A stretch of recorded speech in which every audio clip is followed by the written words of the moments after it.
Courage courage தான் எல்லாத்துக்குமே ஒரு பேஸ். கரேஜ் தான் எல்லாத்துக்குமே ஒரு பவர். அப்படிப்பட்ட அந்த பவர் எதிலிருந்து ஆரம்பிக்கிறது தெரியுமா? நம்மள அண்டர் எஸ்டிமேட் பண்ற நேரத்துல, நம்மள ஒரு ஏளனமா பார்க்கிற நேரத்துல, நம்ம யாருன்னு ப்ரூவ் பண்ணி காட்டணும்னு ஒண்ணு தோணும். நம்ம யாருன்னு காட்டணும்னு ஒரு உத்வேகம் ஒண்ணு வரும். அப்படி ப்ரூவ் பண்ற அந்த பாயிண்ட் எதுல இருந்து ஸ்டார்ட் ஆகுது தெரியுமா? எந்த விஷயத்துல நம்மள கிண்டலும் கேலியுமா பேசுறாங்களோ அதே விஷயத்தை வச்சு நம்ம அது ஒரு பாசிட்டிவா மாத்துறதுன்னு ஒண்ணு இருக்குல்ல, அதே விஷயத்தை வச்சு நம்ம அது ஒரு ஃபயரா மாத்துறதுன்னு ஒன்று இருக்குல்ல, அங்கிருந்து தான் அந்த பவரே ஸ்டார்ட் ஆகும். அப்படிப்பட்ட அந்த உண்மையான அந்த பவரை சொல்ற அந்த பாயிண்ட்ல இருந்து ஆரம்பிக்கலாமா? ஏ விஜய், வீட்டை விட்டு வெளியே வா. ஏ விஜய், பணியூர் விட்டு வெளியே வா அப்படின்னு சொல்றவங்களுக்கு என் வீடு எதுன்னு தெரியுமா? முதல்ல என் வீடு எங்க இருக்குனாவது தெரியுமா?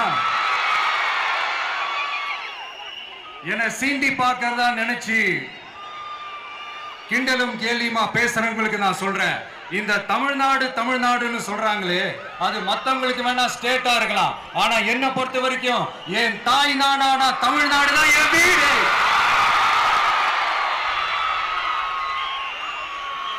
என் வீட்டுல மொத்தம் எத்தனை பேர் இருக்காங்க தெரியுமா?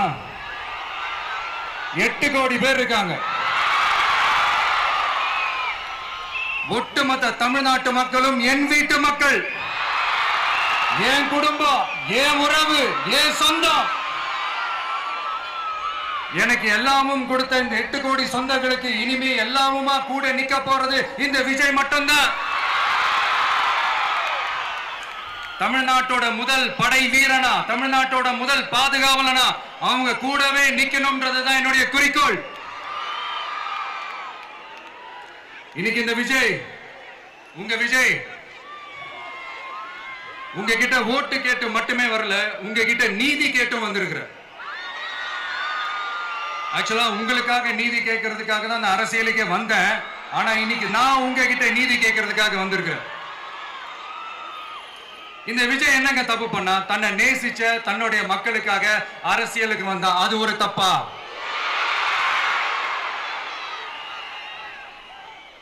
எல்லாத்தையும் ஒதுக்கி தள்ளிட்டு மக்களுக்காக மட்டுமே வந்த அது ஒரு தப்பா?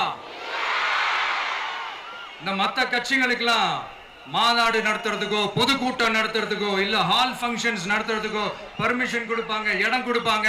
ஆனா நமக்கு மட்டும் இடம் கொடுக்க மாட்டாங்க, கொடுக்கவும் விட மாட்டாங்க. இது என்னங்க நியாயம்?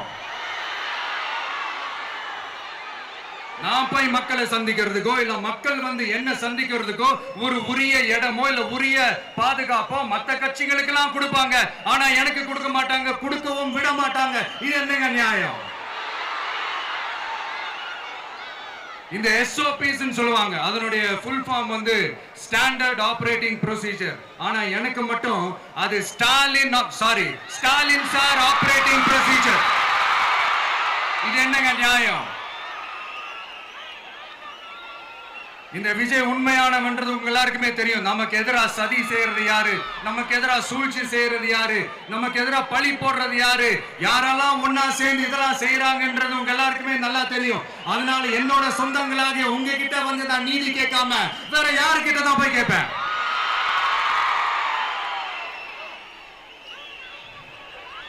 செல்ஃபே எடுக்காத ஒரு கூட்டணி கணக்கு,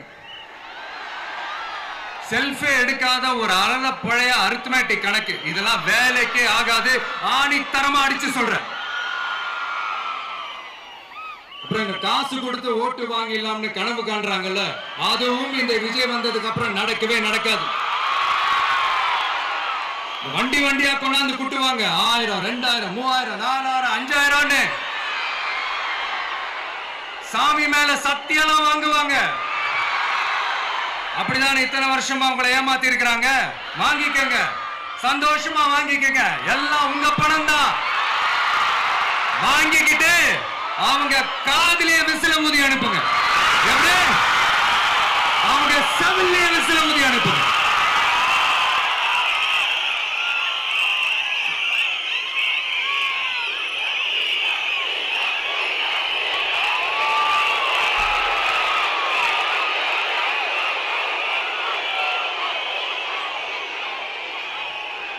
அடுத்து நம்மளுடைய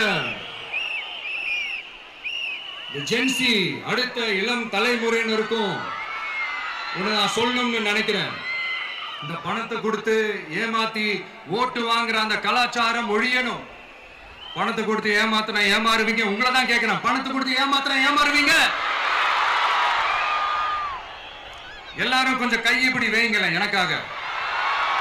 நான் சொல்றதை கொஞ்சம் ரிப்பீட் பண்ணுங்க. எங்க ஓட்டு எங்க உரிமை.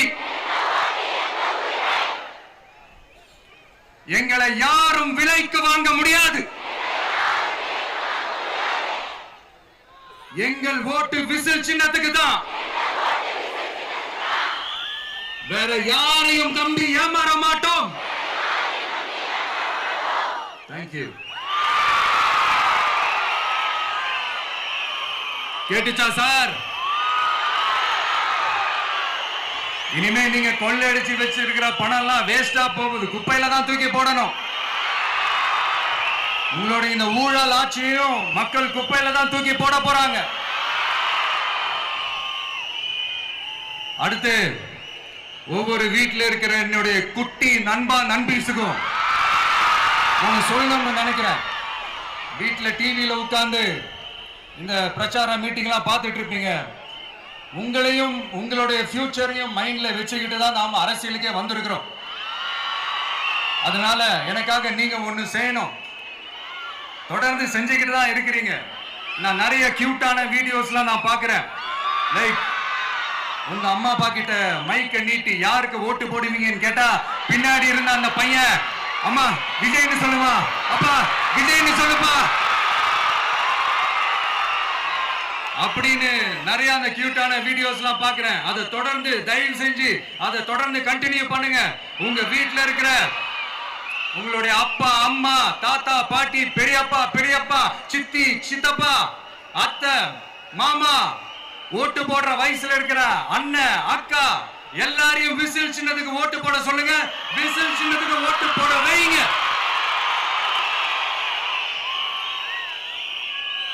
இந்த தேர்தல் நெருங்கிற இந்த நேரத்தில் பொலிட்டிக்கலா ஸ்பீக்கிங் டு த பாயிண்ட் ஒரே ஒரு விஷயம் நான் சொல்லணும். நாங்க அரசியலுக்கு வந்தது எந்த கட்சியும் ஒழிக்கிறதுக்கோ அழிக்கிறதுக்காகலாம் நாம அரசியலுக்கு வரல. யார் மேலேயும் தனிப்பட்ட ஒரு வன்மமோ இல்ல தனிப்பட்ட கோபமோ அப்படிலாம் யார் மேலேயும் கிடையாது. இந்த மத்தவங்க மாதிரி இந்த வெறுப்பு அரசியல் பண்றதுக்காகலாம் நாம அரசியலுக்கு வரல. அரசியல் ரீதியா நம்மளுடைய எதிரிகள் யாருன்னு டிக்ளேர் பண்ணிட்டு தேர்தலில் நின்று ஜெயிச்சு மக்களுக்காக எங்களுடைய நன்றி கடனை செலுத்துறதுக்காக தான் நாம அரசியலுக்கே வந்திருக்கோம். Just want to make this clear. அவங்கள கேள்வி கேட்கறதுக்கு முன்னாடி அவங்களுடைய இயலாமையை மறைக்கிறதுக்காக இந்த ஏ டீம் பி டீம் இதெல்லாம் கூட சேர்த்துக்கிட்டு ஒரே விஷயத்த சொல்லி அழுவுறாங்கல்ல. என்னன்னு சொல்லி அழுவுறாங்க? அனுபவம் இல்லாதவங்களால எப்படி ஆட்சி அதிகாரத்தை செய்ய முடியும் அப்படின்னு ஒரே விஷயத்த சொல்லி அழுவுறாங்கல்ல. அந்த அழுகைக்கு நாம ஒரு பதிலடி கொடுக்கணும்ல. மக்களே, நான் உங்களையே கேட்கிறேன், தெரியாம தான் கேட்கிறேன். இந்த அனுபவம் அனுபவம் அனுபவம்னு சொல்றாங்களே, அதிகாரத்தை வச்சு மக்கள் பணத்தை கொள்ளையடிச்சதை தாண்டி வேற ஏதாவது கொம்பு முளைச்ச பெரிய அனுபவம் இவங்களுக்கு இருக்குதா?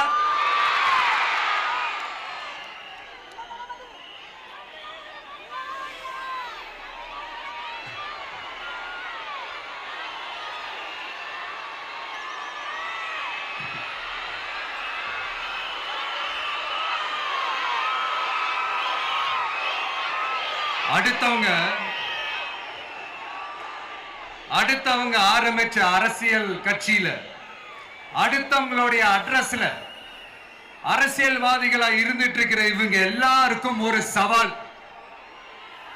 என்ன மாதிரி தனியா என்ன மாதிரி சொந்தமா ஒரு கட்சி ஆரம்பிச்சு 1% அட்லீஸ்ட் 1% வாக்கு வாங்கி காட்டுற அந்த தில் இருக்குதா, திராணி இருக்குதா? 30 வருஷமா மக்கள் இயக்கமா இருந்து இன்னைக்கு மிகப்பெரிய ஒரு அரசியல் கட்சியா வளர்ந்து இந்த கூட்டணி கட்சிகள் மட்டுமே நம்பி இருக்கிற 75 வருஷ கட்சி 50 வருஷ கட்சின்னு இன்னைக்கு ஆட்சி அதிகாரத்துல இருந்துட்டு இருக்கிற இவங்க எல்லாரையும் மீறி இன்னைக்கு களத்துல தனியா நின்னு இந்த 2 வருஷத்துல முதன்மை சக்தியா வளர்ந்து 30% தாண்டி இன்னைக்கு மக்கள் ஆதரவை பெற்றிருக்கிற நமக்கு அனுபவம் இல்லையா? உங்களுடைய அனுபவம் என்னன்னு சொல்லட்டுமா? கட்சி ஆரம்பிச்ச அண்ணாவை மறந்தது, கட்சி ஆரம்பிச்ச எம்ஜிஆர் அவர்களை மறந்தது, கட்சியை வளர்த்த ஜெயலலிதா மேடம் அவங்களை மறந்தது. இவங்க எல்லாரும் சொன்ன விஷயங்கள், பேசின விஷயங்கள், எதையெல்லாம் ஃபாலோ பண்ணணும்னு சொன்ன விஷயங்கள் எல்லாத்தையும் மறந்தது. இவங்களுக்கு நமக்கு அனுபவம் இல்லையா? நமக்கு அனுபவம் இல்லதான். கொள்ளை அடிக்கிறதுலாம் எங்களுக்கு அனுபவம் இல்லதான். அதெல்லாம் எங்களுக்கு சுட்டு போட்டாலும் வராது. இந்த கொள்கையை பேருக்கு மட்டும் வச்சுக்கிட்டு நேரடியா சரண்டர் ஆகிறது, மறைமுகமா சரண்டர் ஆகிறது, இந்த மாதிரி அனுபவம் எல்லாம் நமக்கு இல்லதான். அதுவும் நமக்கு சுட்டு போட்டாலும் வராது.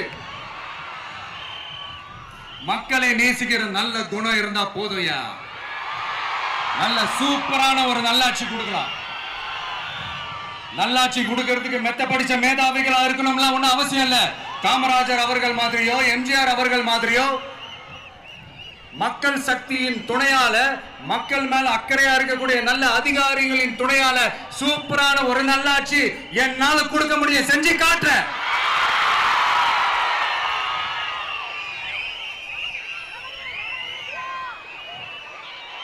நாலரை வருஷம் ஆச்சு, 4.25 வருஷத்துக்கு மேல ஆகுது. இப்போ ஒவ்வொரு வீட்டு கதவையா தட்டி உங்கள் கனவுகளை சொல்லுங்கள்,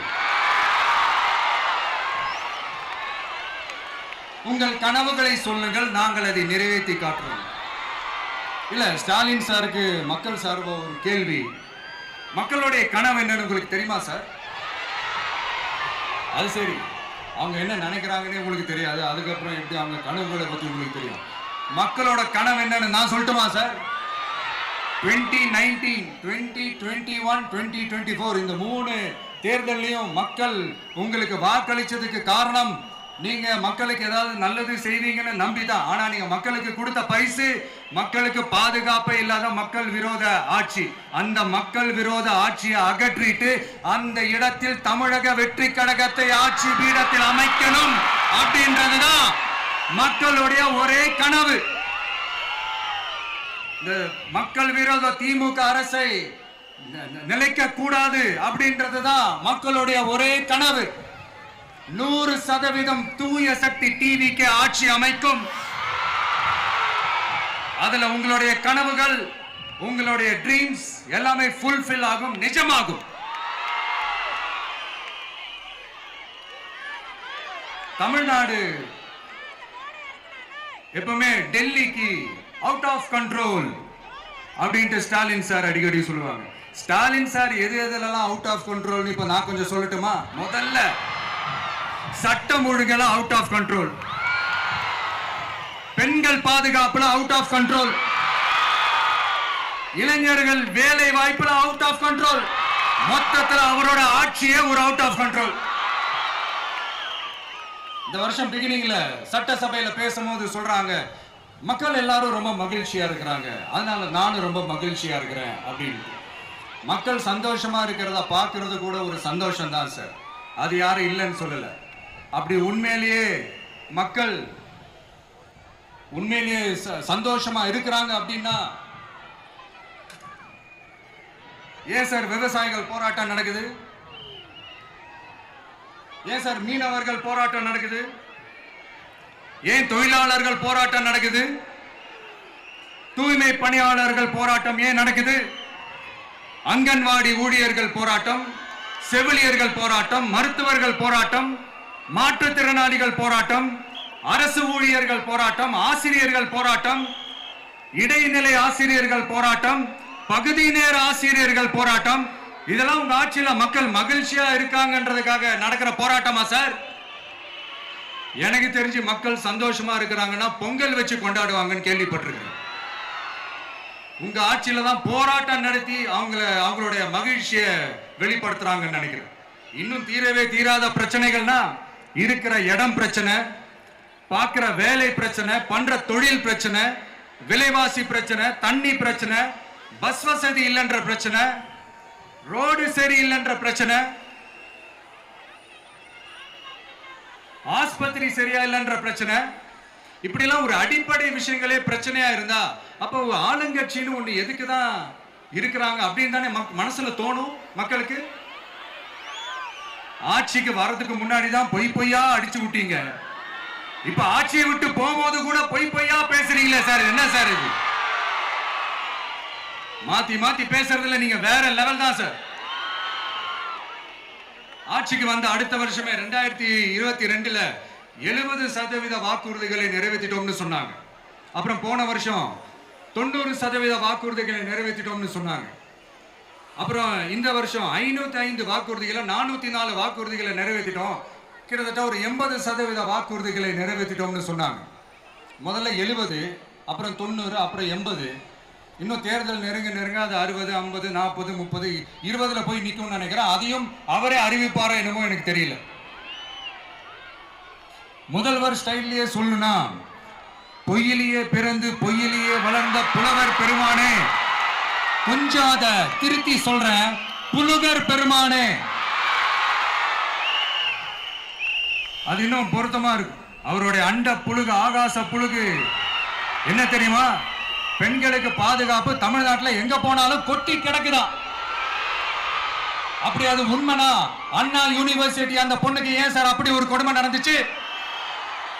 கோவை கல்லூரி பெண்ணுக்கு ஏன் சார் அப்படி ஒரு கொடுமை நடந்துச்சு? பெண் குழந்தைகள் பாதிக்கப்படுறதா கிட்டத்தட்ட 1000க்கும் மேலான போக்சோ கேசுகள் ஏன் சார் பதிவானுச்சு? போதைப் பொருள் கலாச்சாரம் கண்ட்ரோலே இல்லாம அது பாட்டுக்கு தாறுமாற எங்கேயோ போய்கிட்டு இருக்கு. வயலன்ஸ்லாம் தலைவிரிச்சு ஆடுது. அதுக்கு ஒரு ரீசெண்ட் எக்ஸாம்பிள், அந்த ரயில்வே ஸ்டேஷன்ல அந்த சிறுவர்கள் எல்லாரும் சேர்ந்து செஞ்ச அந்த சம்பவம்.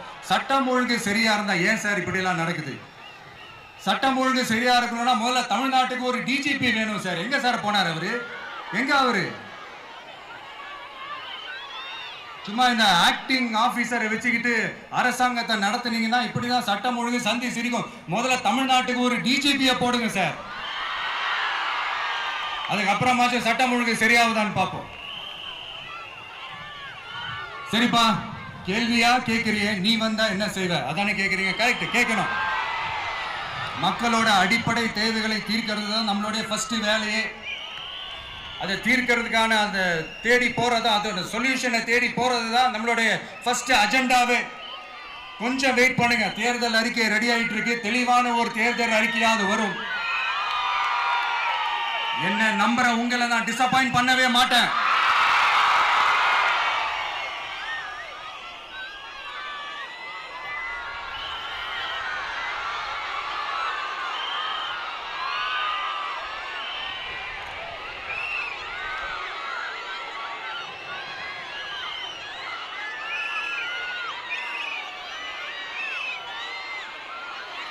இந்த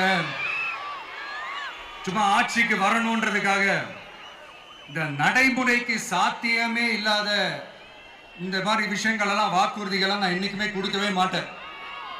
அதே மாதிரி ஆட்சிக்கு வந்ததுக்கு அப்புறம் கூட அவங்க அது தரல, இவங்க இது தரல அப்படின்லாம் பம்மிக்கிட்டு இல்லாம உங்களுக்காக எந்த எக்ஸ்ட்ரீமுக்கும் போய் நான் போராடவும் தயாரா இருக்கிறேன். அதனால நான் மறுபடியும் இதை நான் ரிப்பீட் பண்றேன். இவ்வளவு நாள் இதை நான் மட்டும் தான் சொல்லிக்கிட்டு இருந்தேன். இப்ப களமே சொல்லுது, 2 பேருக்கு நடுவுல தான் போட்டியே.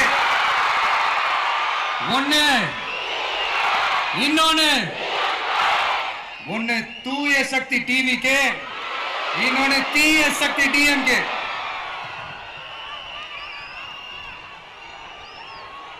இப்ப நம்ம இந்த எலெக்ஷன் விஷயத்துக்கு வருவோம். விஜய் என்னப்பா இவரை மட்டும் தான் எதிர்க்கிறாரு, இவங்களை எதிர்க்க மாட்டேன்றாரு, அவங்கள பத்தி எதுவுமே சொல்ல மாட்டேங்கிறாரு. இல்ல நான் கேட்கிறேன், இது யாருக்கான எலெக்ஷன்? தமிழ்நாடு சட்டசபைக்கான ஒரு தேர்தல். இப்ப இங்க யார் ஆட்சியில் இருக்கிறா? யாரு பொய்யா வாக்குறுதிகளை கொடுத்த மக்களை ஏமாத்துறது? யாரு மக்கள் விரோத ஆட்சியை நடத்துறது? அப்ப இங்க யாரை அகற்றணும், இந்த மக்கள் விரோத திமுக அரசை அகற்றணும்னா நம்ம யாரை எதிர்க்கணும்? எதுக்கு தேவையில்லாம பல முறை மக்கள் ஆல்ரெடி டிலீட் பண்ணவங்களை எதுக்கு நம்மளுடைய கான்சென்ட்ரேஷன், நம்மளுடைய டார்கெட் திமுகன்றப்போ டார்க்னஸ் குள்ள எதுக்கு கல்லெறியணும்? இங்க மக்களை விரும்புற விஜய் வேணுமா, இல்ல மக்கள் விரோத ஆட்சி நடத்துற ஸ்டாலின் சார் வேணுமா? அவ்வளவுதான் இந்த தேர்தல். இதுக்கு நடுவுல வேற யாருமே கிடையாது. புரியுதுங்களா உங்களுக்கு? என் நெஞ்சில் குடியிருக்கும் சேலம் மக்களே,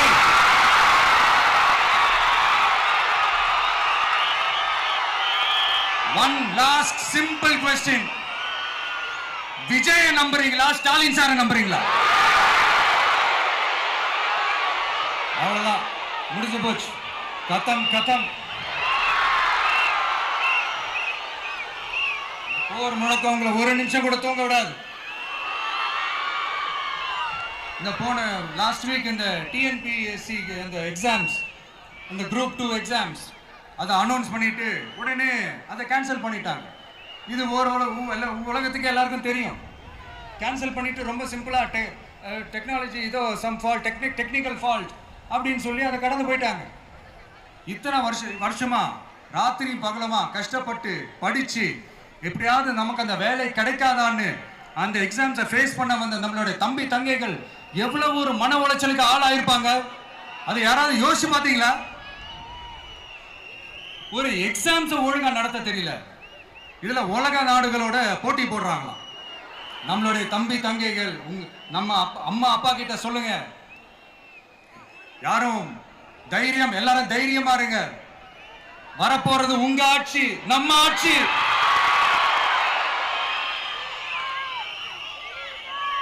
அதனால இந்த மாதிரிலாம் எதுவும் நடக்காம சமூக நீதிக்கான ஒரு நல்ல ஆட்சியை அமைப்போம்.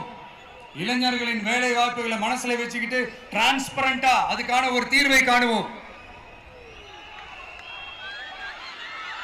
நான் விக்கிரவாண்டி மாநாட்டில் பேசும்போது ஒரு பொலிட்டிக்கல் பாம் ஒன்னு சொன்ன ஞாபகம் இருக்கா? ஆட்சியிலையும் பங்கு, அதிகாரத்திலையும் பங்குன்னு ஒன்னு சொன்னேன்.